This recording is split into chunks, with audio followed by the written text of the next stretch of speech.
Good morning. Happy Sunday to all. Happy Sunday everyone and happy selling sa mga tindera ng bayan. So for today, i-update ko lang kayo sa aking mga napamili kahapon. Yes, Sabado kahapon, so grocery day. And meron ako napamili na mga items na talaga namang kahit paano na kabila yung mga nagsusulputan sa sari-sari store is dapat sari meron ka dito kasi nga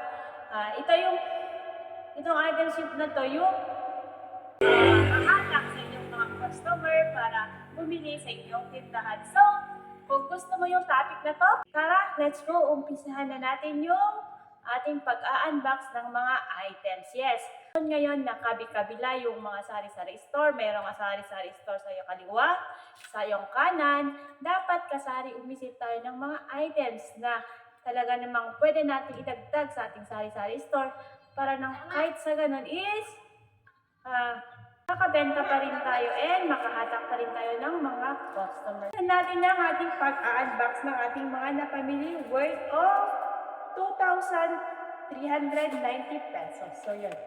Ito yung resibo ko. So meron akong 1 box, 1 tally. So umpisan na natin ang ating unboxing for today's video. So ito na nga, mabuksan na natin ang ating box. So yung napamili ko kahapon mga sis, worth of 2,390 pesos. Kung ano-ano yung mga nadagdag ko sa paninda dito sa aking store, malalaman natin today. Yes. So first of all, mabenta sa mga bata yung mga laruan and candy. So kapag nakakaranas tayo ng tagtumal, dapat targetin natin market yung mga bata. Kasi nga, yung mga bata, yung inuutusan ng mga magulang para bumili. So, kapag may mga tinda tayo na pangbata, automatic na yan mga kasari. Kapag inutusan sila ng kanilang mga magulang na bumili, syempre, pupunta sila sa tindahan na may mga binebentang pambata kasi nga naaakit sila sa mga items na mungaliin natin mga kasari na magkaroon ng paninda para sa mga bata. So yes. So first is bumili ako ng mga toy pods kasi nga dumadami ang kakompetensya. So kailangan mag-isip tayo ng mga paninda na ititinda natin para nang sa gabi is balik-balikan pa rin yung ating sari-sari store. So first release is ito full back toy car. So ang bili ko nito is 190 pesos. Meron siyang laman na 1, 2, 3, 4, 5, 6, 7, 8, 9, 10, 11, 12, 13, 14, 15, 16, 17, 18, 19, 20, 21, 22, 23, 24.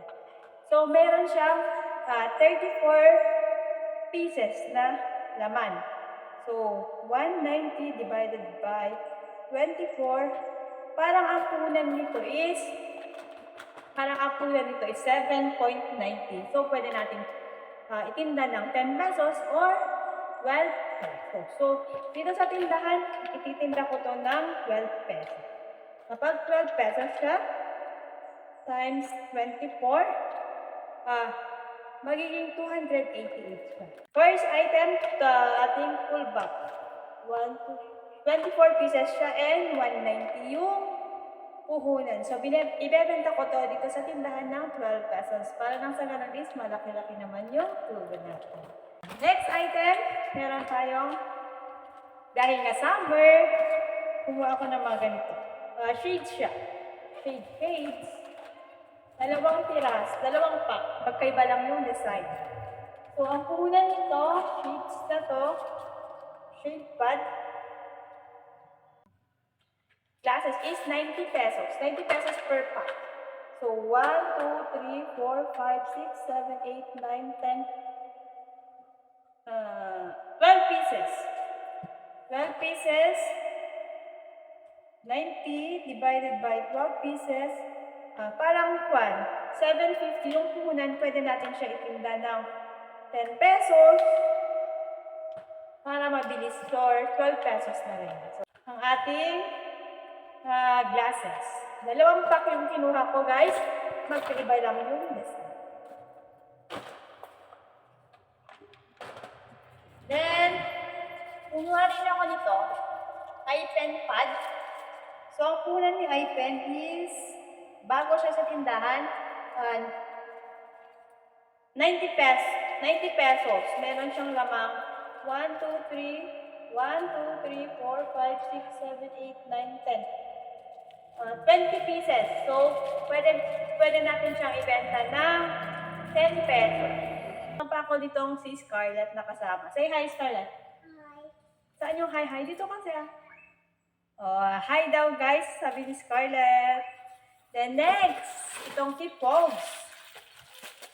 3 pads yung kinuha ko. Ang punan ng Pogs pad is 70 pesos. Meron siyang lamang 1, 2, 3, 4, 5, 20 pieces. Wala, 20 pieces. 70 divided by 20. Pang 5 piso. 5 pesos ko siya binebenta.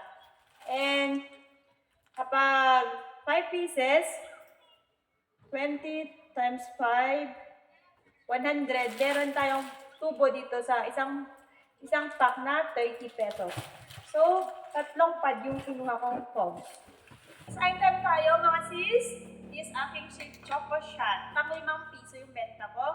Ang punan ni Choco Shot 110. Ang laman nito is 30 pieces. So, pag binenta natin, meron tayong 150 na 100, magiging 150. So, meron tayong 40 pesos na tubo.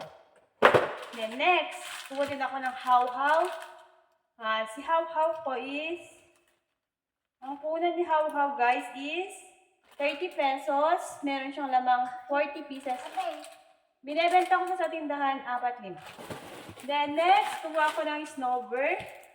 So, ang punan ni Snowbird dito is, sa aking pinagbibilhan is 90 pesos. May laman siyang 100 pieces. So, ang bentahan ko ng Snowbird dito sa tindahan is 5 pesos, 3 pieces.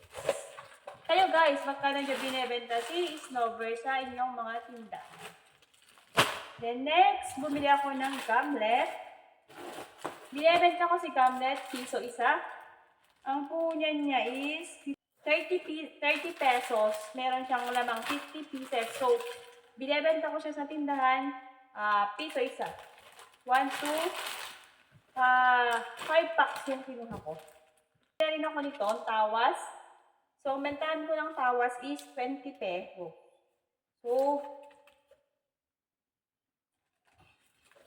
So, ang punan ng tawas natin is, tawas powder 120. Meron siyang lamang 1, 2, 3, 4, 5, 6, 7, 8, 9, 10, 11, 12.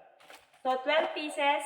Binebenta ko siya sa tindahan, 20 pesos. 12 pieces times 20, magiging 140. So, malaki yung tubo natin sa mga ganitong items. Next, bumili din ako isang ganito, iBurst Minis. So, ang puhunan nito is 110, magiging 150. So, mayroon tayong tubo na 40 pesos. So, nito, 2.5 kilos na gamit. Parang piso-piso ko siya si gamit. Kasi nga, ang kuha ko lang nitong gamit is 300 pesos. Parang piso-piso guys. Pero kapag nire-repack ko siya, magiging 4. Pero kapag nakalagay lang sa aking canister, ang benta ko is piso-piso. Kasi nga wala namang tayong, hindi naman natin kailangan ng support, so piso-piso. Kumuha din ako ng ganito, candy cane. Candy lollipop cane. Ang punan nito is 155. Benta ko ng 5 pesos isa. The next item. Kumuha din ako nito. Jelly plate. Ang punan nito is 155. Meron siyang lamang 40 pieces. So, binebenta ko siya ng 5 pesos isa. Then, kumuha rin ako ng ganito, spiral notebook. Ang punan nito is 300 pesos. Yung spiral notebook natin. 300 pesos. Meron siyang ah, 12 pieces na laman. Parang, ang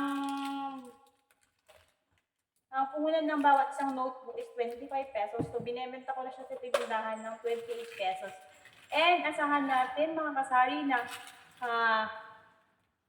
pagpasukan na, tataas pa yung mga presyo ng ating mga notebook. So, inuunti-unti ko na talaga kung ngayong pagbili ng mga to. Para naman hindi ako mabigla. Then, also, finish na tayo sa ating first box. Then, dito naman tayo sa ating tali. So, itong tali natin, bumili ako ng tatlong snappy jelly. So, ang kulay ng snappy jelly dito sa amin is 55 pesos. May laman siyang 10 pieces. So, binebenta ko siya ng 10 pesos bawat isa. Kayo guys, magkano nyo binebenta ang inyong mga snappy jelly? Pa-comment down ako below para alam ko naman kung magkano yung bentahan ninyo ng inyong mga snappy jelly. So ito yung muna yung aking update for today, and sa mga kasari ko dyan na nakakaranas ng tagtumal, pwede tayong mag-add ng mga items na maaaring manghatak sa ating mga customer na bumili sa ating tindahan. Laban ng mga sis, huwag tayong mawalan ng pag-asa at malalampasan din natin yung month na to na panahon ng tagtumal. So, fight, fight, fight! Go, go, go! Laban, laban lang! So, yun muna for today and have a nice day!